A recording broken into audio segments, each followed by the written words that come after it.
بسم اللہ الرحمن الرحیم۔ مثلا 100 مرتبہ درود اگر میں پڑھوں تھوڑا سا مناسب رفتار کے ساتھ، زیادہ سے زیادہ 4 منٹ لگیں گے، 5 منٹ لگیں گے، اس سے زیادہ نہیں لگتا، 5 منٹ لگا لیں۔ اچھا 100 مرتبہ درود اگر میں روزانہ پڑھ لوں تو سال میں کتنے بن جائیں گے؟ سبسٹینشیل اماؤنٹ ہے، اور 10 سال میں کافی زیادہ ہے، ٹھیک ہے۔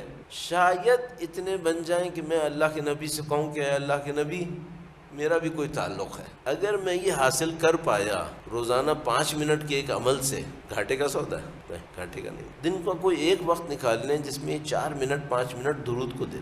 یہ بھی بہت اچھا ہو کہ اس درود کو پڑھتے وقت اہل بیت اطہار علیہ السلام کی ذوات مقدسہ پر کسی ایک پر یا سب پر ایک ایک کر کے توجہ بھی جاتی رہے۔ اچھا یہ ایک چیز ہوتی ہے نا جس کو ہم لوگ کہتے ہیں لطافت۔ ایک دفعہ وہ کام کوئی کر رہا ہوتا ہے، بھونڈے پن سے کر رہا ہوتا ہے۔ گاڑی چلانے میں بھی آپ نے دیکھا ہے، بعض لوگ گاڑی چلا رہے ہوتے ہیں ایسے بھونڈے پن سے چلا رہے ہوتے ہیں، پیچھے چلتے ہوئے بھی اس کو دعائیں دینے کا دل چاہتا ہے، اللہ اس کی ہدایت دے۔ ابھی آتے ہوئے ایسے ہی ہو رہا تھا، ایک بندہ تھا میرے آگے گاڑی چلا رہا تھا، وہ آلموسٹ اس گلی کے کونے تک ساتھ آیا۔ میں نے کہا خدا نہ کرے ہماری درس میں نہ آ رہا ہو کہیں، خیر اللہ کا شکر ہو ادھر ٹرن ہو گیا، میں کہا اللہ کا کرم ہو۔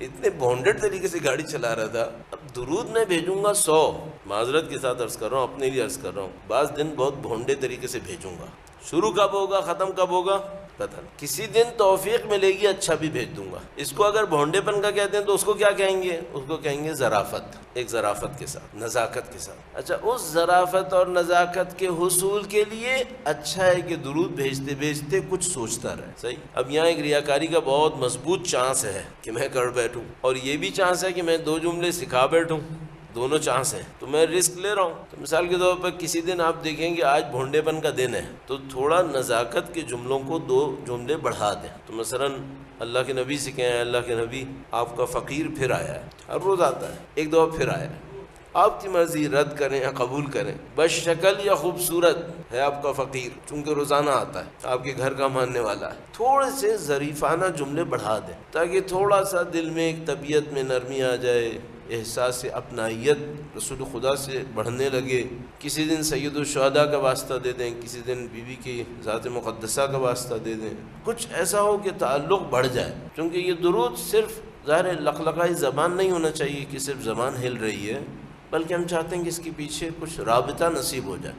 اور جیسے میں نے پہلے عرض کیا تھا کہ جیسے ہم لوگ نہیں پہچان پاتے کہ بھئی قرآن کریم کیسے ظرف ماہ رمضان میں نازل ہوا، ہمیں ظرفیت کا اندازہ نہیں ہے، تو ہمیں یہ بھی نہیں اندازہ کہ اس رابطے سے جو نورانیت آنی ہے اس طرف، اس کی کیفیت کیا ہے، لیکن ہے کچھ صحیح۔ یعنی یہ رابطہ لکڑی پتھر دیواروں سے رابطہ نہیں ہے، یہ رابطہ ایک خود بخود بہنے والی نورانیت سے رابطہ ہے۔ اور ان کی تو عظمت کا یہ عالم ہے کہ وہ کسی پتھر کو بھی اگر دعا دے دیتے ہیں تو حجر اسود بنا دیتے ہیں، جبکہ حجر اسود کالے پتھر کے سوا کچھ نہیں ہے، لیکن ان کی دعا سے کچھ اور ہو سکتا ہے، تو بہت کچھ ہو سکتا ہے۔ تو یہ ظرافت تھوڑا سا دکھائیں درود کے معاملے میں، اور ظاہر ہے کہ آپ دوسری عبادات میں بھی ایسے ہی کرتے ہوں گے، لیکن میں کہہ رہا ہوں کہ درود کا عدد بڑھ جائے۔